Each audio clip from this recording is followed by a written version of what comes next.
Hey everybody, thanks for joining us for Grown Man Record Night.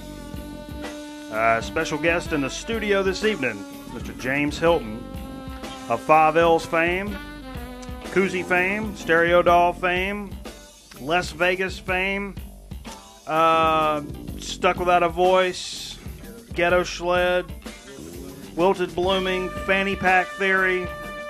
There's a bunch of them. But we appreciate James coming by. Brought a big old crate of vinyl we're going to get into in here just a little bit.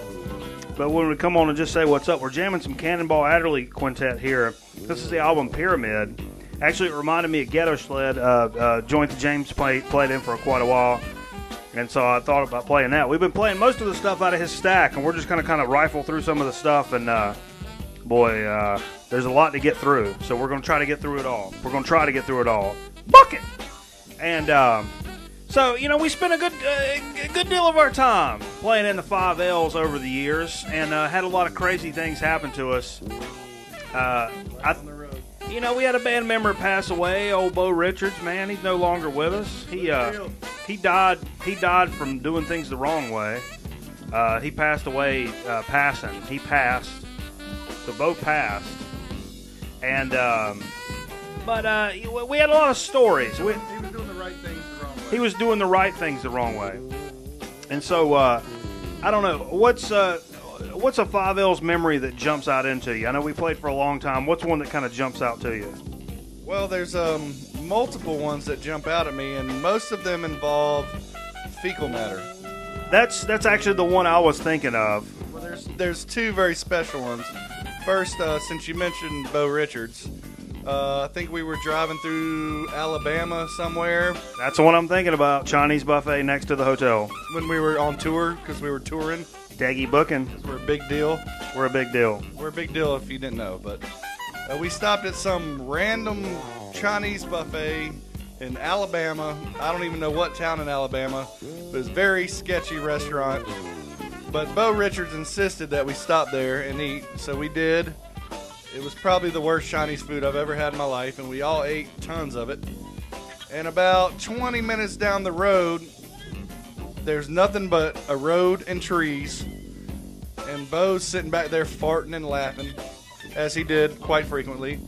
And then he let one out that sounded kind of suspect, and then he just had this look on his face like, guys, we got to pull over now. And there was nowhere to pull over, so about 20 minutes later, we finally find an exit. We pull over. Last thing I see is his bald head running into this convenience store. And before he left the van, he asked me if I had a pair of shorts he could borrow.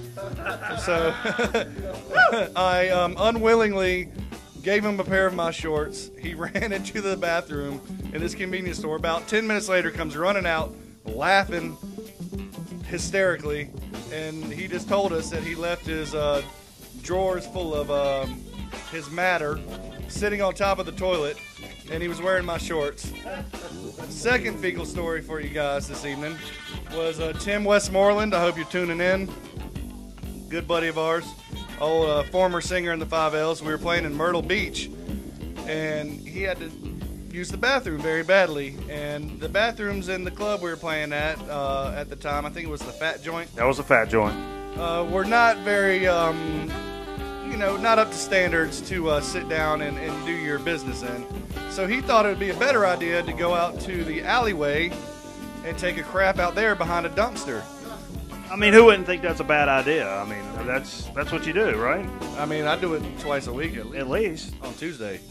But, anyway, so he's back there, pulls his pants down, he's taking a poop behind the dumpster. Next thing you know, somebody walks up on him, and he gets startled, so he tries to stand up real quick, ends up pooping all over his pants, and then he kind of falls down in it. So he has fecal matter on his drawers and inside his drawers a little bit. Doesn't tell anybody, just throws his pants back up, straps on, and we go on stage 5 minutes later, and we're up there playing, and it's just like, something does not smell right. I mean, something was just terrible. And it's because Tim had poop on his pants the whole time. The best part of the story is at the end of the show, somebody walked up to Tim and said, "Hey, you're the shit." Bazinga! And I remember that as somebody had to ride home with Tim, and it was kind of chilly, so they're riding in the car on the way home. Is this record ending? Let's just slide this over. That's Cannonball Adderley Quintet Pyramid. We're going to slide in one of James's records, Mahavishnu Orchestra, Birds of Fire, and it's one of those I have not heard. So this should be a good time. Yeah, the worst part about that story is that somebody had to take Tim home that night, and we drove from Myrtle Beach all the way back home, and it was kind of chilly. So Tim had some of that shit on the bottom of his wind pants. And so you turn your heat on, and your pants are right up against that vent, and the heat just starts hitting that mess, and it just permeates the car. And yeah, that's nasty. And the Bo story, I remember this because we'd been on that couple-day tour, Deggy Booking. That was like the summer tour of 03, some shit. But we pull into this town, and everybody's like, our hotel was right there, and it's like, here's our hotel, and we look right next door, and it was a Chinese buffet.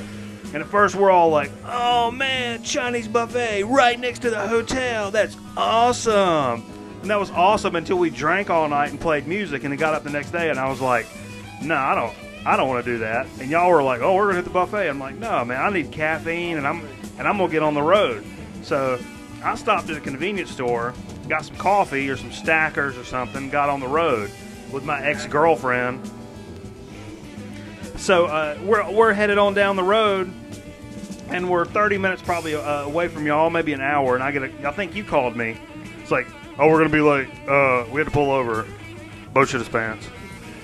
Just matter of fact, and I was like, all right. So I told you. That's why I didn't eat at the buffet. There was no question. There was no question at all.